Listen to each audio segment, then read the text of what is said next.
Oh yeah? What options are you considering, Colin?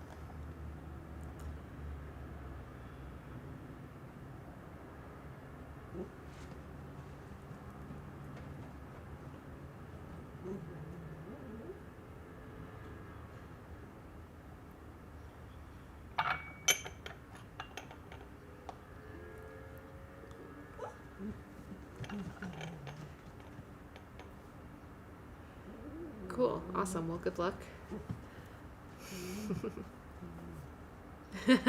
My name is Elise Peterson, and I am the founder of Tealet, also a media company. But first and foremost, we are a B2B marketplace that facilitates direct trade between independent family owned tea farms and tea business buyers around the world.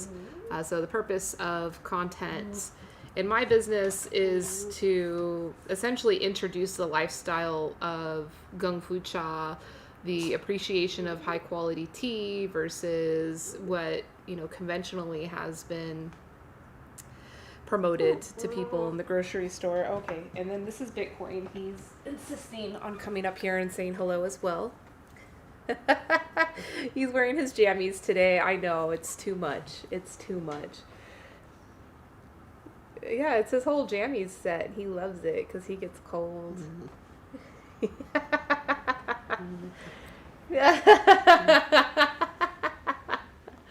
He has Halloween costumes and everything. He wants it. He wants a Shiba Inu costume. See, that's him. That's him demanding a Shiba Inu costume.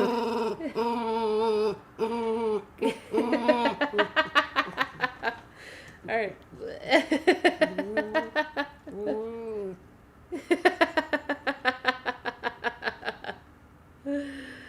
Oh man, yeah. So that's Bitcoin. But yeah, we're here to introduce the lifestyle of tea drinking, Gung Fu Cha, and that's the purpose of this podcast. We drink. We typically parallel two different teas to learn about the tea. Oh my God, look at him! He just jumped up and made himself comfortable again. I guess I've just got to make space for him. Okay, Bitcoin's now a part of the podcast today. No choice. So today's teas are two very unique Gushu Sheng style pu'ers.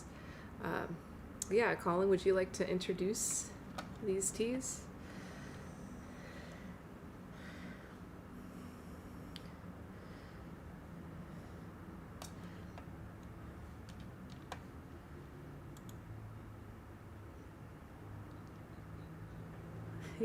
Two of them too.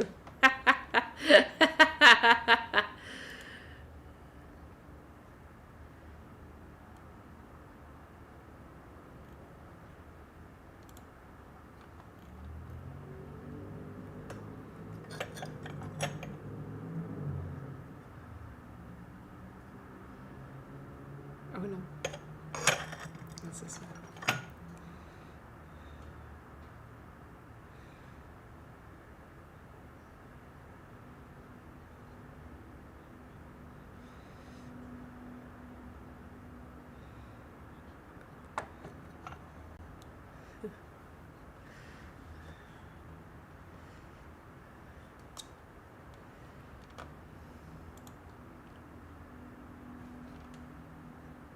And I chose this one because I feel like I don't know this for certain, but the material for the Ketley Sheng should be like a similar grade of material to what I'm drinking from White 2T. But I'm curious what your second option is there.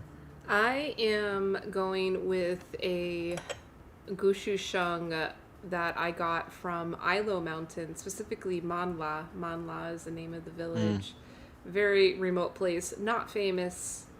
Probably a tea I would never come across again, or you would ever come across. But this was just one year when I was traveling around. We were just like going mountain to mountain and making friends with farmers and trying their teas. And so this was just something that they had made in their home in a very kind of rustic style. And I chose this tea to compare with this Indian Sheng because I've tasted old tree material Sheng-like teas from Northern India, and they tend to be very rustic. Hmm. So, and this one from Manla is also very rustic. I mean, it is in Yunnan, China. That is the birthplace of Sheng Puer, but this is not a commercially made tea. This is just something that they make in their kitchen for themselves, but it's coming from the Gushu leaf material. And weirdly, that's almost kind of the most legit sheng puer you're going to be able to find, you Yeah. know? Yeah, I mean Is it's rustic. It's definitely not the most craft production, but I'm happy that I came across it and can use it in purposes like this, sure. educational purposes. So I'm starting with my with the Chinese sheng, kind of building a baseline with that's kind of when we do the pairings, I kind of like to start with something that we might be more familiar with, and then move to the new thing, you know, something that we might not know. Yeah. Okay. Cool. Yeah. Let's do that. Was that your Reddit stream? No, that was my phone falling down, but that's okay. Got it. That's okay. We'll do fine. All right. So let me get my water back up. It's almost boiling, but just got to bring it back up. Sorry for everyone that stuck around. I had your audio turned off for the first little bit, Colin. I don't know how that happened. I totally thought I turned it on, but Ooh, rip. yeah, Happens it's though. okay. You're on now, though. One of our viewers, let me know. Let me know. Let me know. Actually, let me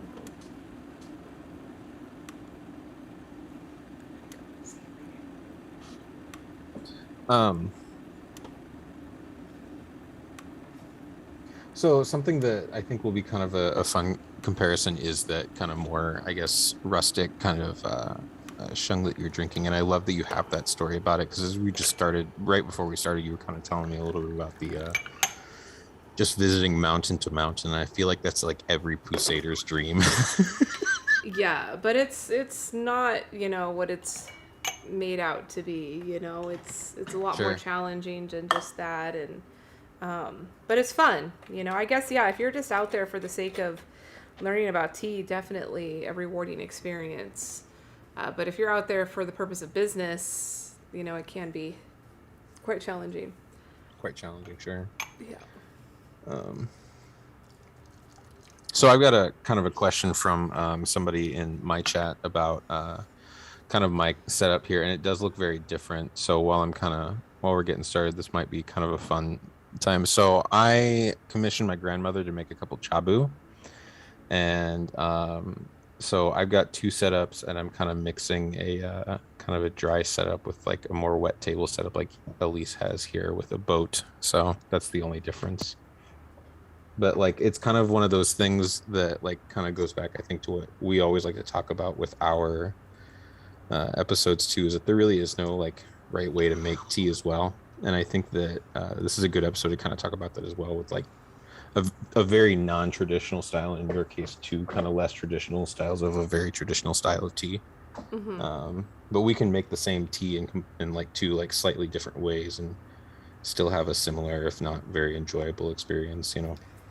Cool. I ran and got those guy ones, but then I didn't even bring myself a cup, so I'll be right back with my No cup. worries. Yeah.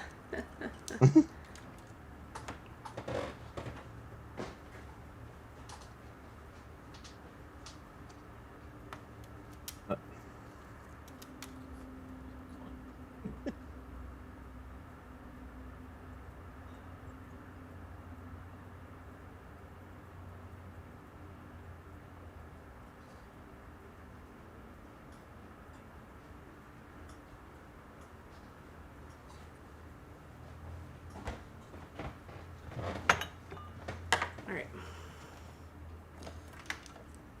How could you forget a cup?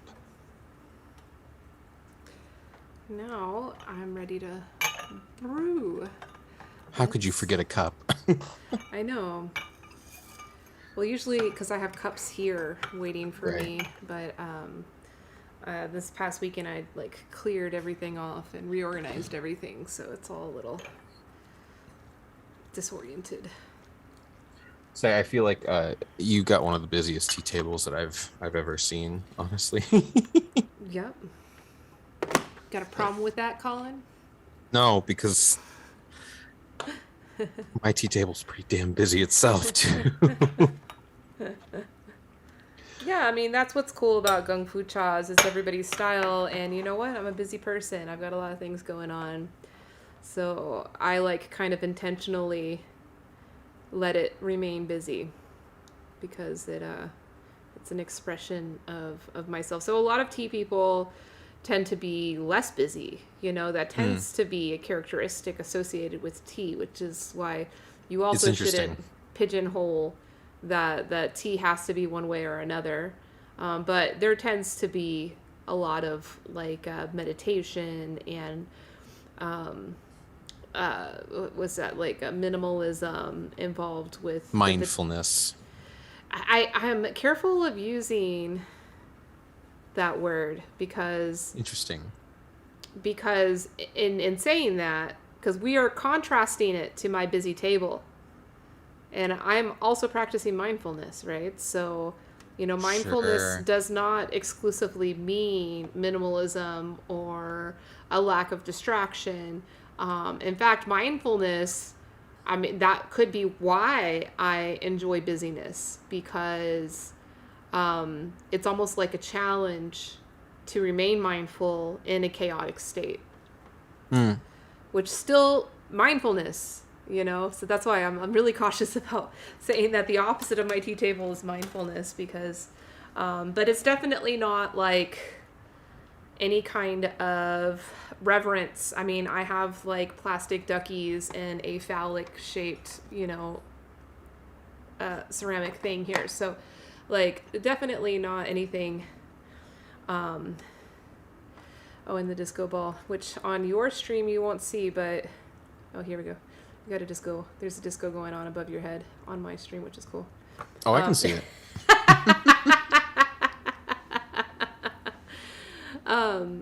yeah. So See, Tef says table not busy. It's filled with stories. That's true. and I'm glad that you that that it's filled with stories, and I'm glad that you kind of just bring up the I hadn't even considered the mindfulness as part of being busy, but I like that because as we were mentioning before, I've got kind of like two setups now. I converted my kitchen table into just a tea place just to sit and have tea. And while one setup, that one is very, very minimalistic, this one tends to be a little bit busier. That's right next to my computer. And a lot of the times it's because if I'm making tea and I'm sitting here, it's because I'm doing something else. I'm having a conversation with you. I'm playing a game while I'm having tea. I'm editing something or writing something. But when I sit somewhere else, I try to be much slower and much more I guess focused on my tea, and so I like a more minimalist setup there. But um, I don't know. I think it very much depends on the mood as well. Is kind Yeah. of gotta listen to your tea. Yeah. So it's your aesthetic, it's your mood, it's your energy. I mean, sometimes, yeah, I want to sit and make tea with nothing on my table, but Hmm. usually I like to have, you know, my things. And I have lots of things, and I have lots of tea tables that have different things on it, and sometimes the things rotate, but it's just whatever is filling. Oh, So, all right, my first tea is done. I might have steeped it pretty strong, but I tend to mix and match ooh, cups a lot with how I'm feeling, oh, that's nice. Yeah, I like that. and like if I'm brewing late at night, so typically around this time I would start a very low ratio session of like some hong cha or something like that. Mm-hmm. Something And more for chill. those, right, and then I'm probably doing it at a very low temp to really subdue those tannins and stuff, and just kind Mm-hmm. of really have a nice kind of almost milk chocolate experience. And for that, I'll use like these really nice, large, wide cups, that like cool off pretty easily, so I can kind of take big slurps of this tea and just kind of indulge. Whereas with a session like this, I feel like I want to focus that flavor a little bit more, so I bring out the smaller cups. Yeah, it's a good idea. All right, so I did brew this strongly, but it's good. It's still a good tea. Yeah. Yeah, definitely not as rustic as I remember it, but that could just be a matter of time. Of this tea has sat for those years. I haven't really tasted it since I got it back in 2014. So that could be an advantage of this tea over the other one we're gonna taste. But it's a good baseline to put out there. But really heavy, metallic, energetic to the tea, and that's something that comes with the gushu. It's just like Right. that's a precursor. It's just baseline of what you're gonna get from gushu is that metallic sensation and energy from it. And I feel like with the really young material too, at least in my experience, that age tends to kind of almost temper some of that energy, right? And I haven't had a wide Mm-hmm. variety of age of pu'er, especially Sheng pu'er, but I know that with at least even with like 4, 5, 6, 7 years on a Sheng pu'er or something like that, that energy tempers so much. But Yeah, it's a good word, temper. hmm. Even though isn't temper, what does temper mean? So like you have like tempered steel, where like a sword or some shit like that, where you're like, well, you got tempered. Well, let's just look it up. Yeah, right. I know you got tempered mugs as well. Having a specified temper or disposition. See definitions in metallurgy, improves the hardness and elasticity of. The degree of hardness or elasticity. Okay, yeah. Yeah. But I guess, yeah, maybe that might not be quite the term to use here, but I still think it kind of is almost with, just as it ages, I feel like the tea becomes a little bit more loose. It becomes a little bit more relaxed, Mm-hmm. especially because what I'm drinking right now is a 2020 blend. And every time I drink it, it's like straight focus energy. Got to be careful with this one, especially if I don't eat anything before. Yeah, I got some donuts on deck, for when that's needed. I have really been trying to like have like tea snacks lately with my tea because I know so many people who do that and it seems so lovely. And I sweets with like really strong black tea for some reason are so amazing. What kind of sweets? Oh, like pastries, like cream pastries, and things like that. Really just nice and sugary.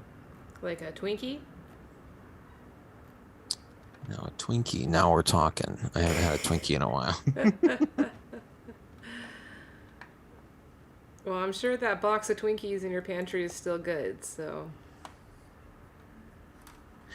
Bold of you to assume I'd let one stay in the pantry. Okay, okay, okay. That's true. I thought about that after I said it. I was like, yeah, why would anybody have a Twinkie just sitting in their pantry? In case they ever go under again, you want to have a relic. Oh, yeah, right. Weren't they threatened for a little bit of time? No more Twinkies? They literally like went out of business, and I think somebody like saved them. I'm currently also getting a bath from my cat. Oh, that's nice. Yeah, she's taking care of my arm for me.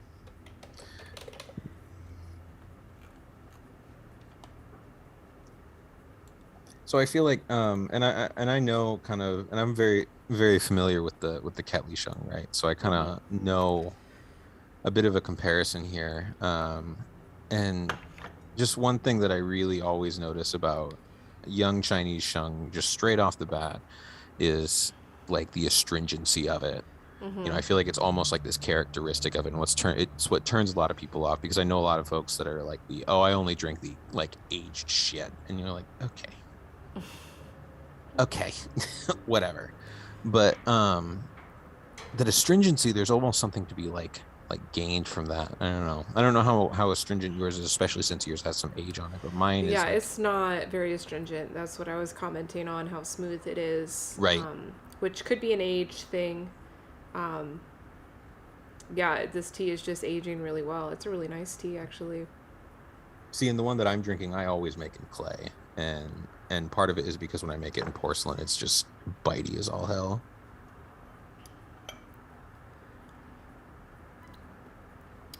I needed this though. I didn't drink tea today actually, because I knew we were gonna do this, and I knew we were gonna drink a lot of tea here. So I was like, okay, I'll hold off my tea drinking. I'm gonna pop a little bit of the Ketley Sheng in. You're welcome to do Yeah. however I'm you gonna like. finish my first steep, and then I'll jump into it too. Oh dear, Actually, hostess cupcakes. Ugh. I'm gonna go get more water real quick too. You're impossible. It's good to see you.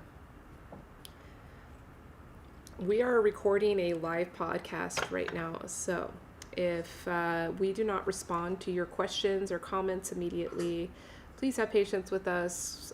We are trying our best to record, like, having the live experience with y'all here, so we can include your questions with our conversation, but we are trying our best to record something smooth here, so we may not answer your questions right away.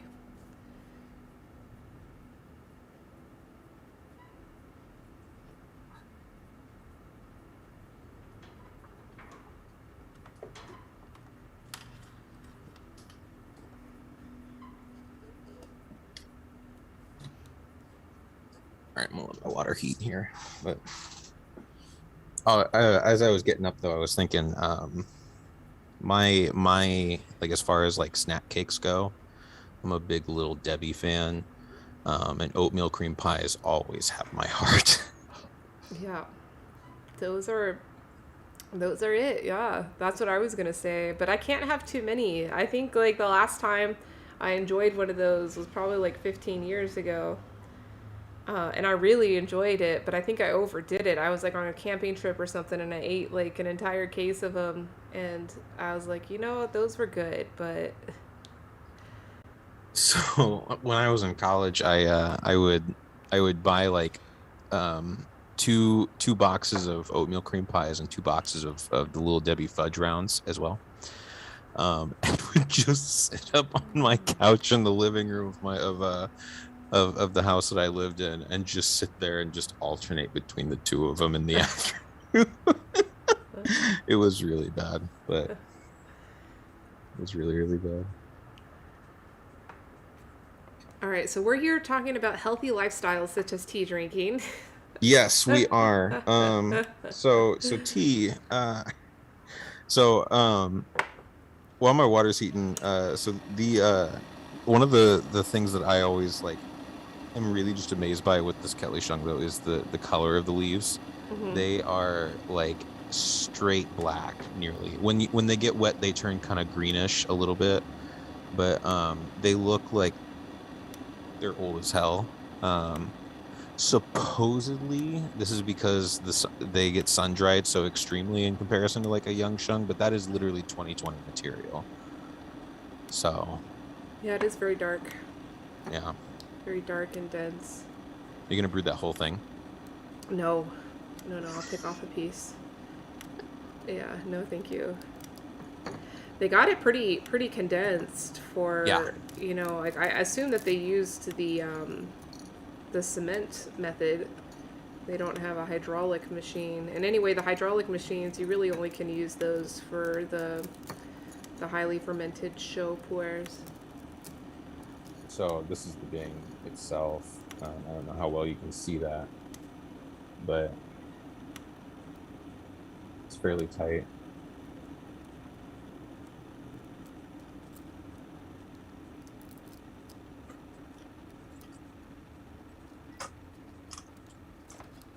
It is fairly tight. Yeah, I thought I would be able, because usually with the shung cakes, you can easily crumble off with your fingers what you want. Yeah. Which actually, now that I'm squeezing this, it's coming apart. It's not that hard. Well, it's bona fide stored in Vaca's trad dry storage. Oh yeah. Oh, Bitcoin's getting interested. Vaca stored. Vaca trad. So that's the other thing that always kills me about pu'er is that people get really, really hung up on storage.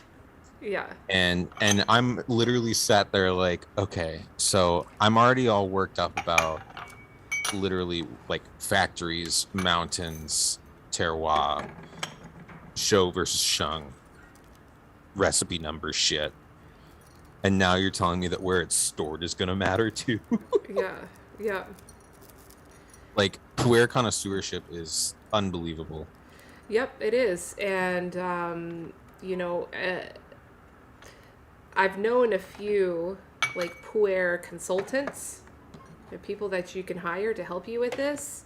Mm-hmm. And those folks, to hear their story of tea education and experience to get where they are is pretty incredible. But it's a strange career to be in, because one day there could be an immense amount of demand for your skill, and the next day, poof, gone. Yeah. You know, And so to develop that skill is it needs to be a personal passion. but not only that, like everybody and their mother and their dog is a pu'er expert. You know what I mean? Like they spend like 20 minutes on the internet reading on like Yunnan sourcing or something. I don't know, just to throw off a random, and they're pu'er experts. Mm-hmm. And I you just kind of run into a lot of people that kind of think they know their shit, and I'm like, I don't even know No. anything. Yeah. It's a mysterious world, and it changes, you know, by meters difference. If we're talking about terroir, if we're talking about recipe, if we're talking about processing style. I mean, because even in a previous episode we've talked about small batch show production that you've visited in like Nano Ocean. And I mean that's something else in and of itself entirely. Mm-hmm. It's completely separate from, you know, Dai, Shagwa, and all these factories. So pu'er gets me riled up because I think it's stupid. All right, so the liquor, it is looking a little cloudy, but quite vibrant. Beautiful color. Let's check this out. Mm. It's just a touch cloudy. And I don't know what that's from, but you know, that's just usually not a good sign, you know, when you're looking like just visually, if you're just visually checking out a tea. But the color is vibrant. It's having like a big popping, you know, bright golden hue to it, which is nice. Look forward to trying it. I'm surprised the color was this light compared to the color of the dry leaf. Right. But the wet leaf is a little bit lighter in color, as you mentioned it would be. It's almost a little greener, it seems. Mm-hmm. And I rinse and steam this one to kind of let the leaves separate slightly before drinking it. Just because it is so tightly compressed. Yeah. Can you imagine a Ketley Sheng iron cake? In it for the long haul. Okay, so we are practicing Gung Fu Cha here. Gung Fu Cha is not a specific ceremony or a specific protocol. It's more of an intention set of how you brew and enjoy the tea. It is a Chinese methodology, a Chinese ideology that actually in modern times was popularized in Taiwan, in Taipei, which is really cool. But this is not Japanese. Like in any way, is this any type of tea ceremony, especially Japanese ceremony? Because we did have a friend on Reddit ask if we know the rules of Rikyu, which I'm familiar. I mean, Rikyu is the original, advocate and teacher of Chado, of the Japanese tea ceremony and the Japanese way of tea. But what we're practicing here is a more casual, intention set, focused mindfulness in brewing tea, in the teas that we're drinking today. as you may be able to tell from the rate of my speech and the way that I can't stop talking right now, is that we are having very high energy Gushu Shangpuers. One of them from China, from Yunnan, China, and the other one, which is very interesting, is coming from Northern India. Which, I don't know, this could be a good time, Colin. I don't know if you want to introduce the story of the tea and So everything. So as I understand it, and I'll tell the story kind of as I understand it, as I've been told. But the tea itself comes from Manipur, which borders Yunnan province in the kind of the northeastern part of the India there. There are wild Gushu forests in India, 250, 300 years old. And the forests are cultivated and kept by the indigenous people of the region. If I and I believe that is actually protected by the government as well. So, but because of that kind of wild tree, once one vendor saw the opportunity, like other kind of tea producers in other regions have found. And honestly, as we've talked to Lise, it seems many families have found how to make tea like this as well with wild trees. But just kind of saw the opportunity to make something similar to pu'er from Yunnan, and did. And the leaves themselves, they're very dark because I know that the sun drying process that they undergo is much greater than that of like your traditional sheng. That could be due to Indian climate. That could be due to a lot of things. I'm very unfamiliar with the reasoning behind that. But yeah, so this is actually 2020 material, and it brews up quite dark. The leaf itself is quite dark. And yeah, it's a personal favorite of mine. I'm very curious to see how you feel about it. All right, I'm taking my first sip now. Very musky aroma on the liquor. Yeah. Licoricey also. I get a little bit of that, sure. Yeah.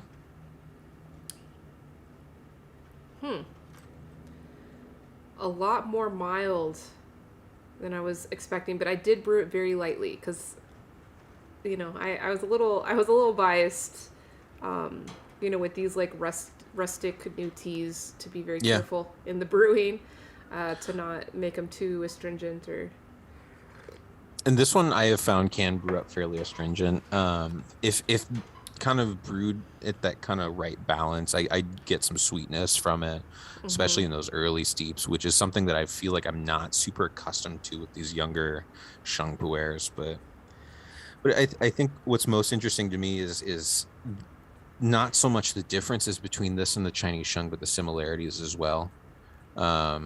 Manipur does border Yunnan, as I was mentioning, and there's like this like very base like similarity that I feel does tie the two terroirs, the two regions together, specifically in these teas. But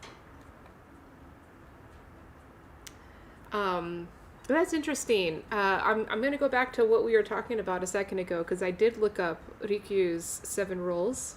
Mm-hmm. And the 7th rule is almost Gung Fu Cha, which is interesting. Someone in chat who does practice Japanese tea ceremony, which we are both based in the United States. So we are tea advocates, tea ambassadors in the U.S., going strong. But the 7th rule is act with utmost consideration towards your guests.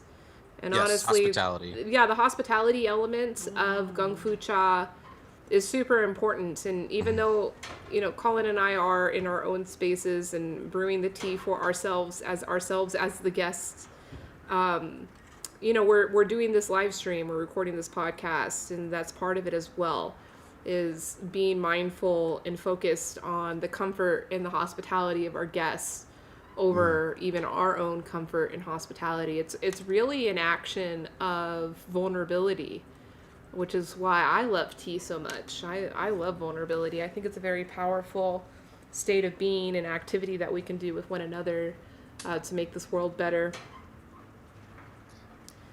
Treat yourself. Nice. Treat yourself. I love what you say though about almost kind of treating yourself like the guest, because I think about that a lot. there are little things that I'll do in when I'm making tea for myself, and even though they're not ceremonial, it's not a ceremony like we mentioned. There are little things that I do that are specifically like out of politeness when it's just me, you know. Like I always pour with the spout of my gongdiao bei facing toward me because I wouldn't want to splash the tea or all this kind of just like these little gestures and things. And I just enjoy the fact that you got to be kind of show grace to yourself a little bit too. But Yeah, of course. Yeah, that's great. and if Okay, if go ahead, Colin. Finish that. oh, I was Finish just that gonna thought. say, if you wanted to get really deep into the whole like ceremony of Gong Fu Cha, you could look into Chaozhou Gong Fu Cha, but that's a whole other rabbit hole to dive down.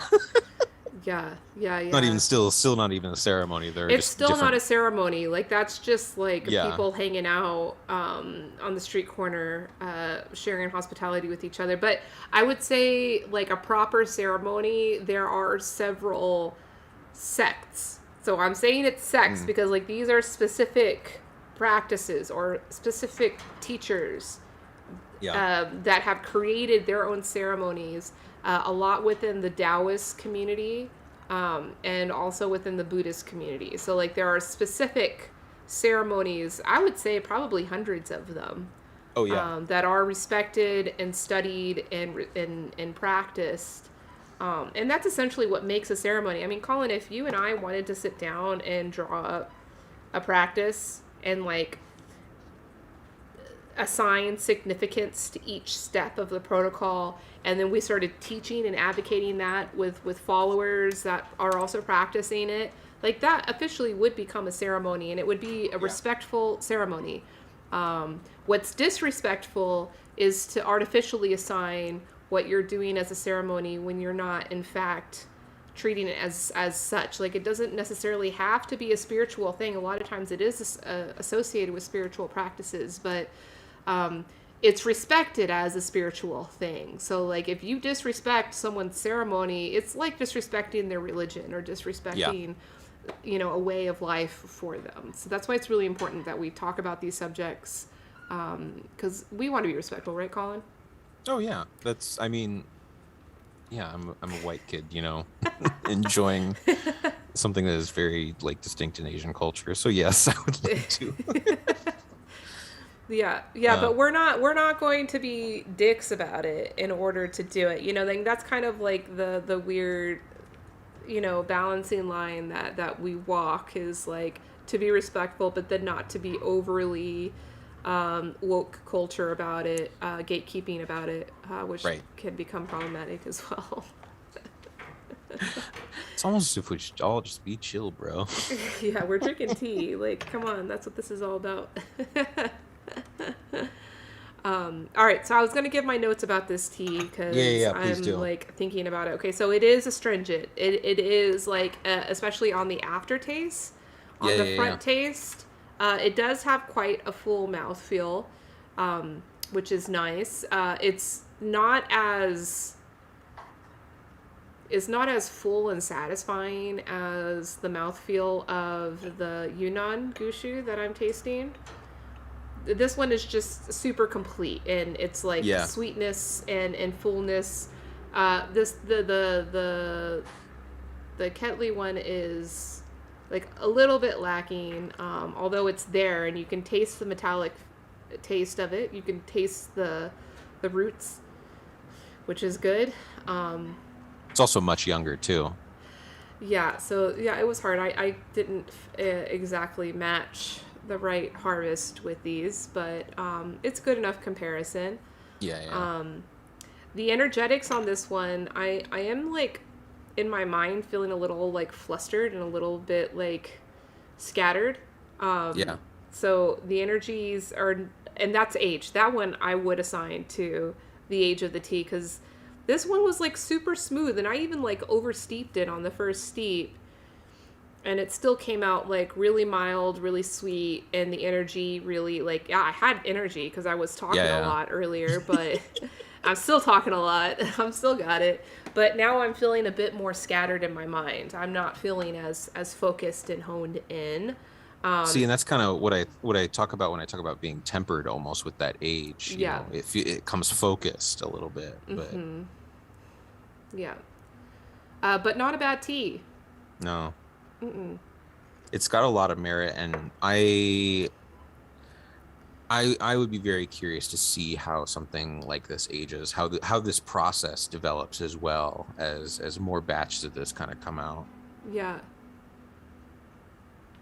But I Yeah. think this tea for me as well kind of embodies a lot of what we kind of try to focus on a little bit here in our podcast recording is that it doesn't have, the six Chinese styles, fuck them, like tea is tea is tea. Who cares if it's a white oolong hybrid or a Sheng pu'er from India or from Laos or what have you. So it's just kind of, I think that this tea, especially when compared to the other tea that we each brought to the table tonight, just kind of is a little bit on track with that, and I enjoy that about it at least. Yeah, no, Other that's there, good. It's yeah. clean too. That's something else. Like on the front of the palette with this tea is clean. Mm. It reminds me of like spring water, and that's a good thing. That's a Ooh. good thing. Like the texture of like fresh spring water. And I'm using my water is pretty clean. Like the water I use here is not spring water. I wish I had access to spring water because if I did, I would exclusively drink all of my teas with spring water. But it's like super highly filtered. So it doesn't really have anything in it that can react with anything in the tea. And that's usually what causes maybe some off textures or some off things to happen in the tea. But at the same time, I think that's good tea. That's good water to use to evaluate tea on a clean slate. Yeah, you did not necessarily distilled, but at least, Yeah, filtered. yeah, super filtered. I mean, ideal to match spring water, and really the ideal is to match the spring water of the origin of the tea. That's what Lu Yu said, but that's Maybe a little difficult. I'm gonna start a business of spring tea water for all the teas around the world. Can you imagine how annoying of a business that would be? Jesus fucking Christ. Can you imagine? Bottling and Can you transporting imagine water. though, the business itself, you merge your current business with this new fantastic idea. It's great. And every single time you order tea, you also get with it the bottle that has the tea, the water from you know. Yeah, I'm gonna have to charge like $5 an ounce for that water. Actually, speaking of, are you familiar with water recipes? Is this like TPS? So like, I know that there's companies that provide little packets of like, to like remineralize water. Is that not No, this it? is something else. Hang on. Yeah. There's a link that I'm looking for. Um, I'm gonna pull it up here. This is so basically what people will do is so this one like is called simple syrup. So they've got these recipes where you can order, because you can order minerals like these tiny little minerals online, Mm-hmm. right? And I'm gonna send this link to you in Discord. Okay. You can order these minerals online, and so what you do is you order like certain bits of calcium, certain bits of magnesium, sodium, potassium. You order all these different minerals, and you make a concentrate, right? So you get like some just deionized water is what they're saying, and then you make your concentrate with all these different little minerals. You can use like baking soda, Epsom salt, gypsum, calcium chloride, and then what you do is you take your regular water, or you take deionized water or like distilled water, and then you add in this concentrate with like silica if you want to, and you make water for your tea session. I see. Yeah, so that's similar to what I've seen before with the remineralizing water, but there's companies that are selling little packets. Mm. And I think they were originally for the specialty coffee industry because, the coffee nerds are all Sure. into their TDS or whatever. Well, Was so it? are tea people. Not all of them. It's not the same. It's different. It's But very, yeah, oh no, you're right. but definitely coffee people that transition to tea people. Fuck yeah. I remember the first time I went sourcing, traveling, we invited a guy from Berlin, a coffee guy, to travel with us for a little bit. And it was kind of annoying because everywhere we went, like we were in these rural places of the world where like, yeah, we were like using the best water possible to be tasting these teas because it was like spring water being pulled from the earth of where the tea was being grown. This dude's But asking about TDS? yes, What? yes. And he's telling them that he wants them to get TDS readers and he wants them to like keep track of the water, as they're processing and tasting teas and but we taught each other a lot, right? Because I was able to kind of simplify it back down for him of like, hey, these farmers are not on that level and they don't need to be on that level. And then he also helped show to me, like with his experience of specialty coffee, that he was really the first one to like break it down that in the marketing of what we're doing here, it may feel compelling to talk about the social justice piece of good quality products, good tea, good whatever. Like if you consume good products, you're doing good for the world. And And water is intrinsically linked to that, isn't it? well, everything is, yeah. Yeah. And at that time, whenever I was marketing our teas and our business model, this was very early on. It was just when I first started. I was really focused on that social justice piece, and Hmm. it was compelling. It got hits, it got views, but it didn't convert sales. And so he was the first one to kind of slap me and say, hey, like that's not how this is working in the real world. It's like you've got to sell on quality. It's like people may like that story at the end of it, but ultimately you got to focus on quality. And so it was kind of a good interaction between us to kind of meet in the middle somewhere of like, okay, I understand why you're so focused on quality, because I was just like 100% heads down focused on what's going on with the earth where this tea is growing, what's going on in the communities. And he thought that that was like too political of me, which, over Hmm. the years, that's been a good reminder for me to always question the politics of what I'm doing, to remember that it's a slippery slope. That if you start doing this social justice type of work, you are inevitably going to get wrapped up into the politics, of what's going on, which is not a bad thing, but you've got to be aware of it because you get wrapped up and then you get tied and then you get biased and then you have no control. When things get political, you start to lose control. Like, You're in a little too deep at that point. yeah, yeah. So, and at that time, I was like, this is not politics. This is not political at all. I was like, and now over the years, I've come to realize, yes, this is very political, actually. But there's a way to remain an unpolitical player, Hmm. knowing the politics that you're involved in. Oh. Oh, that's an interesting perspective. If you're not outraged, you're not paying attention. And that's true. Wait, okay, that's an interesting perspective to remind people like if we're practicing tea for the purpose of mindfulness, be it mindfulness within chaos or mindfulness within minimalism, but mindfulness altogether, then paying attention to the details is important, and so not just glazing over those details is also important too. Yeah, good point. Thank you. Yeah, I definitely don't glaze over those things. I still talk about the social context of these things. I don't forget about that, but I don't make that the backbone of our marketing and messaging. I've come to learn that like what people connect with is what they value in experiences of the products that they enjoy. But yeah, making those details available is really important. So you got to sell somebody on the quality of something first, because at the end, people only care about the social justice only so far, because they're probably not going to care about it until they realize that it affects them. And so if they have a nice product that they enjoy, then they find out, oh, this also does XYZ for somebody.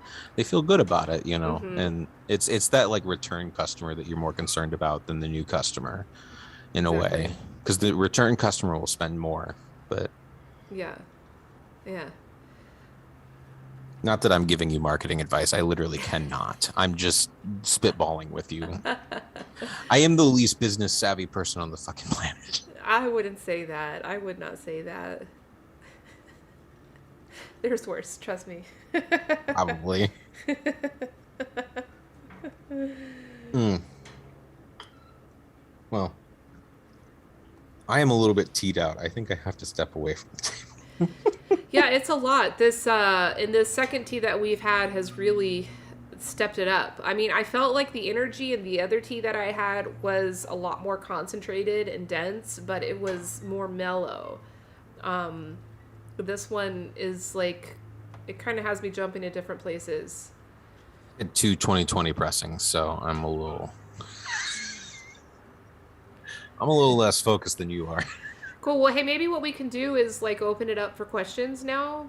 Yeah, you can go. We Yeah, can go for yeah, that. yeah. Because we got a good question here from Reddit, so Go for it. this could kind of take us into a cool little distraction. Are the holistic medicines in China considered tea? Okay, so you're probably talking about like traditional Chinese medicine, Mm, which is actually, a good yes. question. Yeah, it's a great question. It's a good Yeah. question for us to talk about, especially with these teas that we are tasting and talking about the Hmm. energetics. Like we were just commenting how we're both feeling like, hey, stop drinking the tea for a second. The energy is a little too intense right now. Whoa, bro! Nice Gushu. Yeah. Okay, so yeah, example there. But okay, so in traditional Chinese medicine, tea is a very important part of traditional Chinese medicine. But tea is not a medicine in the sense of what we think in the Western world as medicine. So like in the Western world, we think of modern medicine or medicine as like reactive Mm, things. Like you become sick and then you go to the doctor and they give you the medicine and you become better. In traditional mhm. Chinese medicine, like a successful doctor will be a doctor that like never has a sick patient, right? Yes. I was reading something about that the other day. Actually, sorry. I'm just like, Yeah, no, it's true. Thank you. Please feel free to add in or agree with these things. And so tea is considered one of those proactive measures. And so a traditional Chinese doctor will prescribe tea for you, but not when you're sick. Actually, they say not to drink tea when you're sick. Instead, they will give you other herbs and ingredients to make into a soup. And those are usually the smelly, like if you ever go to like a ginseng shop or like a Chinese herbal shop and it has like a really strong smell, that's usually the herbs that are reserved for those soups when you're sick. But tea is meant to be drank when you're well, and it all has to do with the qi or the energetics. And so, good tea to be drinking is tea that is balancing your qi, equalizing your qi. If anything, elevating your qi, but at an equal level. And so, with the second tea we're talking about, the one from Northern India, that well, both of us are commenting about having this high energy, and I'm specifically commenting about how it's kind of like taking me to different places. Is that like ideally you would want it to be more like this Chinese tea where yes, there's energy, but it's like balanced. you're flatlining at the place where you should be. Exactly. And that's going to keep you healthy. And so that's why they say a tea drinking lifestyle is very healthy for you. It's proactively healthy. It is not reactively healthy. So like if you get cancer and you read somewhere that, Japanese green tea is going to help with your cancer, it's kind of true, but Potentially. it's not going to heal you. It's like it's one of those things that if you have a lifestyle of consuming Japanese green tea your whole life, when you're 65, 70 years old, you're going to be grateful because you'll probably never get cancer your whole life. But, you can't like reactively use tea to fix and heal you. It's a proactive type of a thing. There's also another side of that question that I think well, another side of that answer that is just kind of interesting, not as Mm-hmm. related. But I was just thinking about it because like chrysanthemum, is another very in that kind of realm of like chrysanthemum or just the flowers, the flower tisanes. I know Yeah. that that kind of fits into that realm as well, Mm-hmm. but it reminds me of a conversation I was having with somebody fairly recently about how flower tisanes were more commonly consumed in the northern part of China. And I don't remember what the context was, but something was said that, well, if the emperor of China at the time decided that those chrysanthemum buds um, were tea, just like tea, well, then damn it, those chrysanthemum buds are considered tea. And I don't know, it just kind of made me think about that. And it was just kind of funny, but Well, and that's the difference in Chinese vocabulary about tea, right? In English sure. vocabulary, especially American English vocabulary, we consider anything steeped in hot water to be a tea. Like, that's our definition of tea. But in China, like, chrysanthemum, as well as other herbs and flowers, would be much more associated with steeping into a soup versus like Right. a tea steeped into a tea. That's like your proactive daily medicine that you take. And then these other herbs that are steeped into soups. I mean, they could be literally steeped the same way, but they would call it as a soup. Although this is called soup. Like in China, when you're tasting tea, Good soup. good soup. How many are we? We're gonna do that every episode, huh?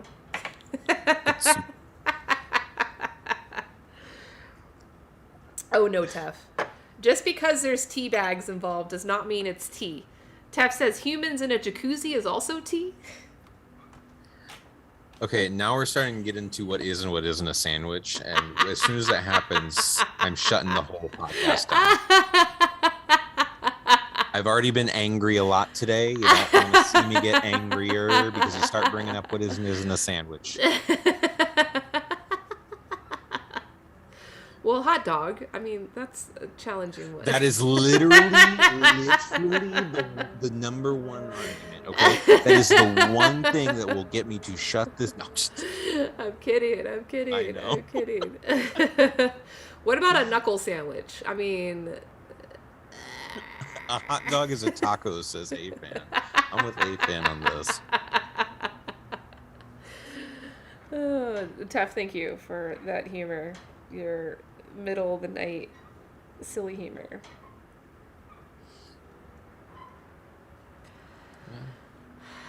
So yeah, that was my questions from Reddit. That was good. So our friend here, Impossible Bit, says that they are practitioners of Japanese tea ceremony. Which school are you practicing with? I mean, I'm guessing Rikyu or. I met somebody recently who practices Urasenke. Okay. That's probably got to be like the most popular one, I would Yeah. say. I feel like I see that one a lot, but they're Have, like, what? have you sought out any schools in your close community, close area? No, and I can safely say that there will be none. Okay. I'm like 4 hours from the nearest major city, so Yeah, you it's are kind of out there. yeah, I'm in the cornfields, so it's pretty uncommon to find stuff like that. However, there is a guy here in town who teaches Tai Chi and Qigong, and my mother won two free, or basically won a free class for two people of Tai Chi, and the guy who teaches Tai Chi, yeah, what A-Fan says, I live in actual nowhere.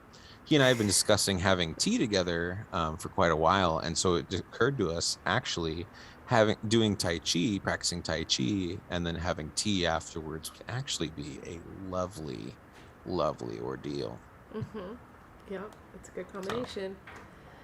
Yeah, I mean they're both like very similar acts. Right.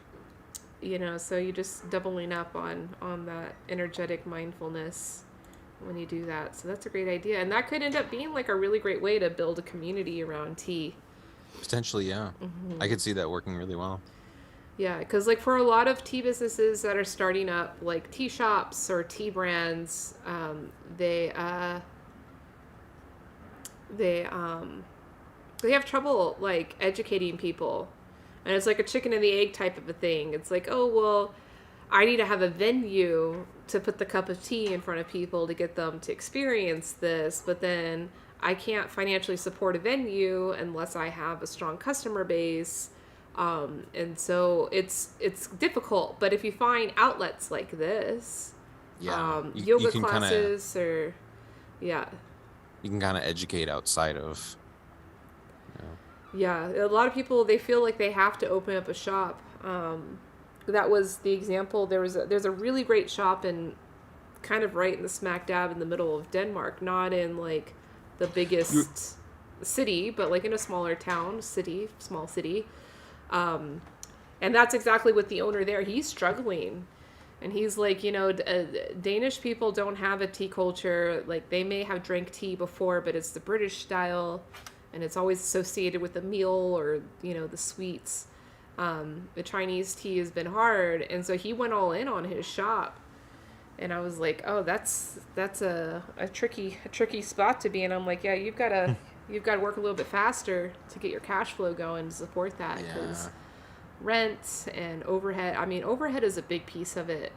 Hiring staff to manage it. It's. I mean, your parents. Especially with such a. Your parents own a business, right? So you Yeah. see what that's like. It's a little bit more difficult though when you got a perishable product like tea.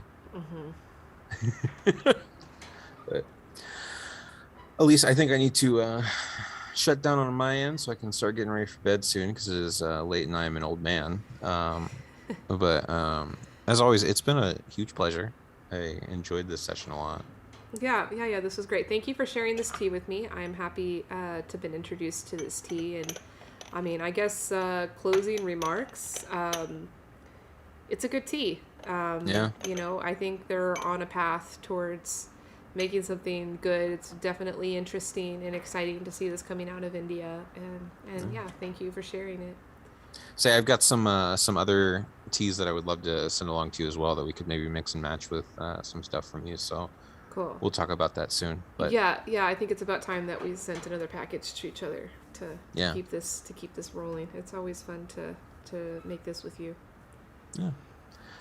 Well, have a good rest of your week, and I'll see you early next week at the latest. All right. See ya. Have a good week. You too. There he goes. And we don't want him or an extra me. Take the extra me off. All right. That was fun. I'm pretty tea drunk. I'm probably going to save these because there's no way I can drink these now. But yeah, let's take a look at the leaf. You can tell the difference. One is much darker. This one's lighter. This one's like the more high quality traditional Chinese style. This leaf is more broken up, but I think that's just a matter of whenever I was breaking up this cake, because they compressed the tea into a cake. So when I was breaking it apart, it kind of broke the leaf up into little pieces. That's why this one looks more broken up. But I cannot finish drinking these right now. It'll be too much tea and caffeine for me. So I'm going to save these and use them even tomorrow. And the reason why I'm telling y'all is because you can do that with tea. Really good quality tea, you should be able to re-infuse it several times over and over again. And you should do that so that way you get your most value out of your tea, because, we spend a lot valuing tea. So you want to get the most out of it. So, people feel like they need to use the tea immediately and steep it immediately, and it needs to be thrown out immediately. But actually, especially if you're in a dry climate like where I am, by the time I come back to my tea table tomorrow, this will be all dried again. You can put it into the fridge. Some people will put it into the fridge because that is also a dry environment. It'll help dry your tea out. Just depends on your climate. But it is safe to leave your tea and re-steep it the next day. So please, do not waste tea. Get the full value of all of your teas. No one likes to see wasted tea. Let's see, Bitcoin's sleeping over here. All right, well, I think I'm going to go too. I will be seeing y'all tomorrow night. I'll be doing a gaming stream, playing Gods Unchained again. And yeah, give me a follow if you want more tea content. Of course, if you have tea questions, always happy to help. And I hope you all have a beautiful, wonderful rest tonight. And we'll be seeing you again on the next stream. Take care. See ya. Let's see. Is it still just Tef? Tef, it's still just you. Should we go raid someone? Only if there's a friend on. My Reddit stream is down. That one finished.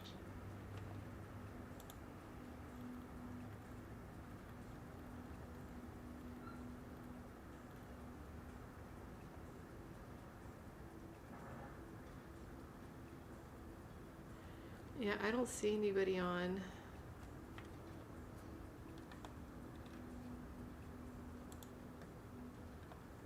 Yeah, Tef, you're probably tired. You gotta go to sleep. So I'm just gonna end the stream, and I'll see y'all tomorrow. Have a good